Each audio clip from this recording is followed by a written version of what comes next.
Hi guys, good evening. Kami po pala ay gumawa ng DIY bouquet para sa community day sa school ng anak ko bukas guys.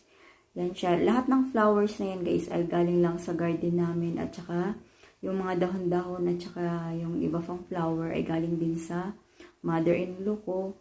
Pero yung mga orchids lahat yan guys ay galing sa aming garden. Yan siya guys. Tingnan nyo guys, may chocolate din sa gitna. Din kabila meron din siya. Yan. Fresh na fresh ang flower. Na galing sa garden. Nilagay lang ko lang sa chiller kagabi guys para fresh na fresh pa siya. Kinabukasan. Thank you for watching and watching more. Please subscribe, like, comment, and share. And don't forget to turn on